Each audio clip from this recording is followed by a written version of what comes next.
daughter introduced me to her friend's hot dad, but then my husband discovered our secret. I think I just destroyed my marriage and my husband hates me. I can't stop crying. I need advice, please. Hi, I can't use my real name here, so just address me as Janet. I've been married to my husband Jonah for 10 years now, and we have a 9-year-old daughter, Jetty. It's all so messed up. What started out as parents helping parents just led me down a rabbit hole. It began when I picked up Jetty from school late one day. She and a friend of hers, Ellie, were the only students left in school. I felt bad. I was already late myself, and I didn't want to leave Jetty's friend there. Neither did Jetty. So I took her friend home. I tried calling Ellie's father, but he wasn't answering the phone, so I sent him a text informing of the situation. The girls spent some time together in my house before Ellie's dad called. I gave him my address and he came to pick her up. But when I went to answer the door after I heard my doorbell ring, I was definitely not prepared for what I saw. Ellie's dad was the most beautiful man I had ever seen. His chin was so sharp that it cut my senses. He wasn't your typical dad. He was hot and dressed even hotter. He introduced himself with a gorgeous smile as Damon. I was so stunned by him that I almost couldn't find the words to answer him. That was when my daughter and Ellie came down and Jetty told me that was Ellie's dad. He took Ellie home, and that day would mark how one good deed can open Pandora's box. 3 days later, I got a call from Damon saying that he needed help with his daughter. He said he didn't know any of the other parents, so he didn't know who to ask for help. He was going out of town, so he needed me to pick Ellie up from school and hold her for a few days. I was happy to help. He made it sound like I was doing something so special, so I didn't mind. At least Jetty would have a friend over. My husband is a crisis management specialist and a very good one, so a lot of companies require his ability almost every time. So he's mostly traveling, and I'm left with my daughter. I thought taking Ellie for a few days would mean more people in the house. As per Damon's instructions, I went to his house to pick up some clothes for Ellie after I picked her and Jetty from school. And while I was there, I saw a picture of a woman in the living room. Ellie said it was her mom and she was dead. It was very heartbreaking. I felt bad for both Ellie and Damon, so when Damon came back a few days later to come pick Ellie up, I could then see past his bright, beautiful smile. I could see a sad man behind it, and I wanted to comfort him at the very least. I welcomed him in for a drink at least, and he accepted. The girls were playing upstairs, and while we shared a glass of wine and talked, he thanked me for taking care of Ellie. As we talked, there were awkward pauses, uncomfortable staring, and heightened emotions. I felt my heart beating faster every time he looked into my eyes. I got up to get a refill, but he also got up, saying he should probably get going with Ellie. I quickly turned to him to convince him otherwise, but by doing that, I was now standing face to face with him, with only an inch of space between us. The tension in that tiny gap between us was so electrifying that it could power a bulb. There was a pull, like his lips were calling me. I saw his eyes, and they were pinned on me, like he wanted to devour me, and for some reason I wanted to let him. Obviously, I didn't want to be the one to initiate anything. I couldn't. I'm a married woman. I am loyal. I couldn't participate in such a betrayal. My husband has been wonderful and kind and good to me. I kept reminding myself all of this, but none of it mattered. There was a fight clearly going on in his head because I was seeing how persistently he was fighting the urge to take my lips whole. Before I knew it, he told me with a very low and deep voice that he needs to be on the way home with Ellie. I saw him take a step back, and for some reason I couldn't believe that. Did he just reject me? Was I really that unattractive to him? My head went haywire. I was processing a million thoughts at once. He called Ellie's name, and she soon came down. He thanked me and left. That day left a large burn on my mind. How could he do that? How could he resist me like I wasn't standing in front of him there? I know I shouldn't have had those thoughts, but I am a woman. I like to feel alive. And don't get me wrong. My husband does make me feel special, and we have planned dates to make love. But even then, the weight of life on our shoulders just makes everything feel so heavy. Anyways, my husband came home that weekend, and we hung out together as a family, but he had to leave the next day. He couldn't even touch me because he was so tired, and who could blame him? He was out there working so hard for us, which was why my urges made me feel bad. Anyways, I host yoga classes 3 to 4 times a week when Jetty is at school, and my customers are mostly middle-aged women who are trying to get back in shape and spice up their marriages.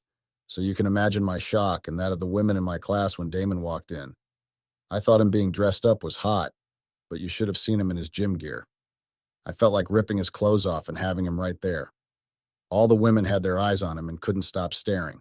I approached him and asked him what he was doing there, and he said he wanted to join my yoga class.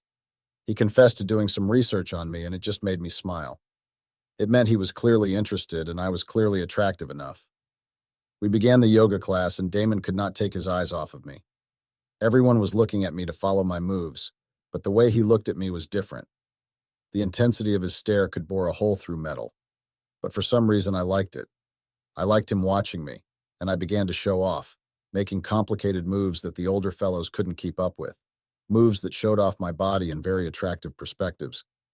After the class ended, everyone left, and it was just the two of us left.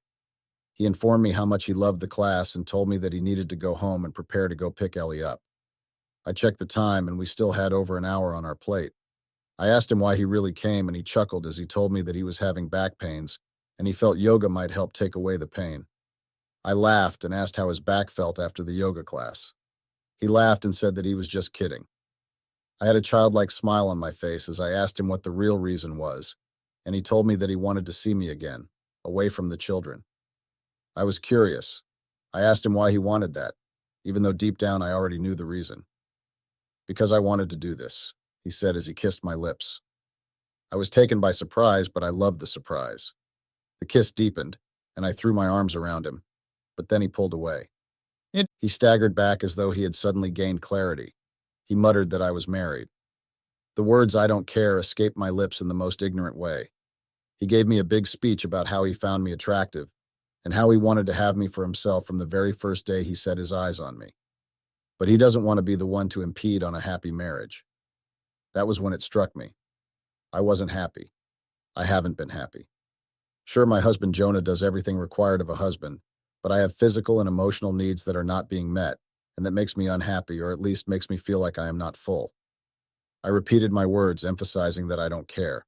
I should be the one worrying about my marriage and not him. And to be honest, at that point, I couldn't care less about my marriage because I was in a mood. With that being said, Damon was left speechless, and I took bold steps towards him. I put my arms around his neck, stood on my toes to raise myself, and I kissed him. He had me right there on my yoga mat. After that day, I couldn't stop thinking about Damon. We began texting and calling frequently, and we kept looking for creative ways and excuses to see each other. One time, I asked my daughter Jetty if she wanted to have a playdate with Ellie. She was more than happy with that idea, and I took her to Ellie's house where I slept with Damon again. And what's tragic is that I couldn't stop. Neither of us could. It was like we were now addicted to each other. One of the most disturbing stunts I pulled was when my husband was back for 2 weeks straight. He had never gotten such a long break in forever. This was a man who flew in while I was being rushed into the labor room, and he flew out a day after Jetty was born. Like I said, he was barely around, which made these 2 weeks a shock to me, and it couldn't have come at a worse time. I was itching for Damon. I missed him. I didn't care if my husband was sleeping right next to me. I would stay awake to exchange naughty messages with Damon. One evening, I couldn't take it anymore. I needed Damon. I needed to satisfy my urges. So I set up a plan with Damon. I told Jetty that Ellie wanted her to come over for a sleepover and asked if she would like to go. Naturally, Jetty lost her mind. She was so happy that she shouted her words of confirmation for the whole neighborhood to hear. So I packed her things and took her to Damon's house. I dropped her off and came back. But I had done something sinister. Jetty can't sleep without her doll. So by the time I got back home, Jetty had already phoned home to inform my husband, her father, that she needed her doll. It happened that way because I had put off my phone so she wouldn't reach me. When I got home, my husband informed me of what happened and said he would take it to her. I laughed at the idea and told him that he didn't even know where Ellie stayed. I assured him that everything would be fine. I just needed to take the doll back to Jetty and maybe read her and her friend a story or two and she'd be fine. I only said this to plant the idea that I wasn't going to be hasty on my return.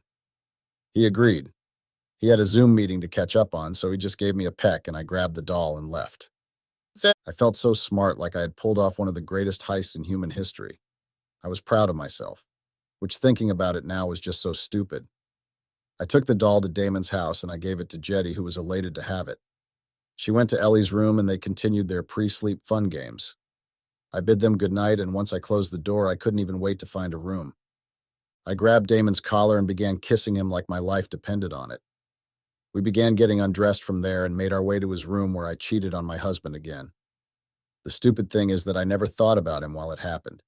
I didn't think about how much my husband was waiting for me at home, thinking I was being a good mother by bringing my daughter her doll, when in fact I am a horrible mother who hid her doll in the first place and made her forget it.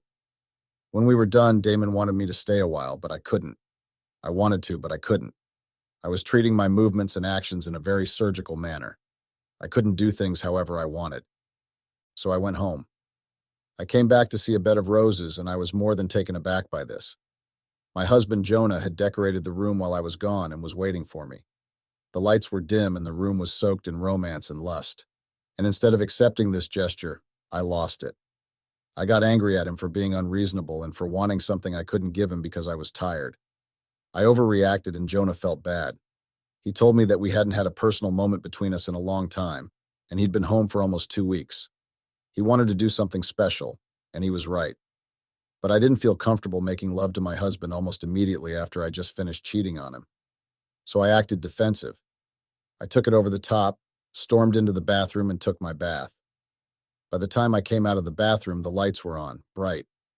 Jonah was seated on the bed and everything felt odd and thick. I ignored him, acting as though I was mad at him, and went on to prepare for bed.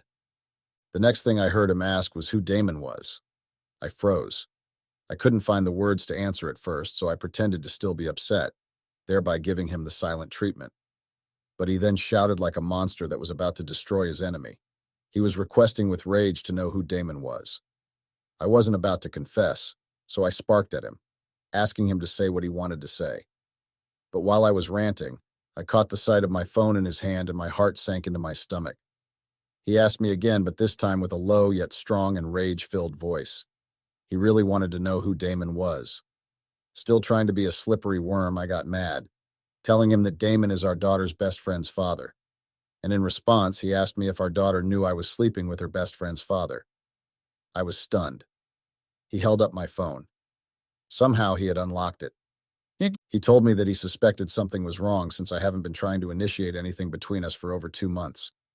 Usually I'm the one who makes the move.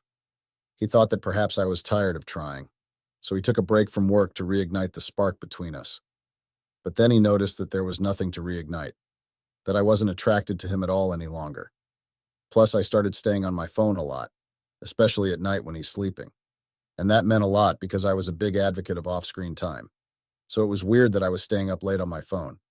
He said he tried checking my phone once, but I had changed the password, and this was where he knew something was definitely wrong. So he pretended to sleep and watched me whenever I wanted to unlock my phone till he figured out the password. And he finally decided to open my phone and read through my messages. I realized the truth had come to light. I fell on my knees and began begging. Jonah couldn't believe it. A few minutes ago, I was shouting at him for doing what any good husband would do, being romantic. Yet I was the one who had been unreasonable. His eyes were charged with a kind of rage I have never seen before. He told me to get out of his house. I begged on, and he told me that I better pack my things before my daughter gets back in the morning. I kept begging, and he wouldn't have it. So he packed my clothes himself and tossed them out of the house. I followed him around, pleading and rolling on the floor. I promised I'd never do it again, but Jonah didn't care to hear anything I said. I told him I didn't have anywhere to go, that he was all I had, but he just kept tossing my things out. While he was throwing me out, I got a text on my phone which he was still with. He read and scoffed, then told me that the man I just came from says he misses me. He said that I can go live with him. And before I knew it, he paused. He angrily stated that his daughter was in the man's house. He commanded me to get into the car. I had never seen Jonah so bitter. I was sure he hated me so much at that moment. I obeyed his command and led him to Damon's house. But I kept begging him not to harm Damon or fight with him in front of our daughter. He ignored me throughout the ride. Once we got to the house, Jonah jumped out of the car and ran to the door. He banged so loudly that Damon had to come down with caution just to be safe. Regardless, Jonah threw a punch at him which broke his nose. He told Damon that he had brought me for him, that he can have me, and that he wants his daughter. I was so confused and terrified, and I had cried my eyes out. Damon directed Jonah to Ellie's room where he took Jetty, who was sleeping, and left. As he passed by me with our sleeping daughter in his arms, Jonah tossed my phone to me and told me that he doesn't ever want to see me again. I tried to hold Damon's arm and cry while I watched my husband and child drive away, but he pulled his arms away from me. He looked angry. He said I had spoiled a good thing and blamed me for being careless. I couldn't believe what was happening. He said he was only with me for the thrill, and now there was nothing. He left me outside and went in. Alone, I fell on my knees and cried my eyes out. I had nowhere to go, and right now I still don't. I had to go back to my mom's, and right now I have lost everything. Please, I need advice. I need help. Update. I'm back again, and I know it's been a while since my last update, but honestly, I just didn't know how to face myself or share this, especially after all the brutal comments and messages I got from the last post. I don't blame anyone for their anger or disgust because I know what I did was wrong, but the hate was just too much, and it was destroying the little part of me that was left. But today I am here with another update. Hopefully this will be the last. Jonah filed for a divorce, and even though it took quite a long time to finalize, the divorce is now done. He made it clear that there was no room for forgiveness. I begged and cried, but he didn't listen. He filed for custody of Jetty. That was when I felt the need to fight back, but to my shock and heartbreak, he won. He fought hard to show the court that he was the better parent and the more stable one, and he wasn't wrong. My affair and my mistakes, all were laid bare for everyone to see. I lost not only my husband, but the daily presence of my daughter, too. I'll never forget the look in Jonah's eyes when the verdict was read. It was both painful and determined. I had tried to use his job as a weapon against him in the fight for Jetty. I confessed that he was never home, so he could not be a present father. But he then revealed that he quit his job as a crisis management specialist for big firms and settled for a job in town, which of course was easy for him to get with his resume and experience. The court saw his dedication to his daughter, his loyalty to family, something that shone a light on my infidelity. And like I said, he won. He got custody of Jetty. Now I'm living with my parents back in my childhood room. It's suffocating. I feel like I'm 17 again, except this time the mistakes aren't teenage drama. They're life-shattering choices that I made as an adult. I found a job thanks to my dad's connections, but it barely pays enough to cover gas and groceries. I hate it. It feels like a punishment, but maybe that's what I deserve right now. You're probably wondering what happened to my job as a yoga instructor. Well, after the whole incident, word traveled and I lost all my clients. I've tried to reach out to Jonah multiple times and to apologize and somehow explain myself, but he won't hear it. And honestly, I don't blame him. Knowing he is living happy and all right without me cuts deeper than I ever imagined. I see pictures of him and Jetty smiling on social media, and it feels like a knife twisting in my chest. I keep asking myself how I let it come to this, how I could throw away everything good in my life for a fleeting thrill. And the truth is, I don't have an answer. I just know that I've hurt the two people who meant the most to me, and now I have to live with that. Also, I met Damon accidentally on the road. He now looks at me with disgust, and I can't believe he was the man I risked everything for. I don't want to say I'm depressed, but I think I am. I'm slowly losing myself every day. I don't know what the future holds for me, but I do know that I have a lot of work to do to become a better person, someone who doesn't make the same mistakes again. I wish I could say I'll find happiness again, but right now that feels so impossible. All I can do is keep moving forward, even when every step feels heavier than the last. Maybe one day, I'll find peace with the choices I've made. Maybe one day, I'll learn to forgive myself. But right now, I'm just taking it one day at a time. I appreciate those of you who gave genuine advice, even the harsh kind. It's helped me reflect on who I am and what I need to change. But please, no more hate comments that will ruin me more. I am already in pieces. This might really be my last update, and all I can say is life is messy and so am I. Thank you for reading.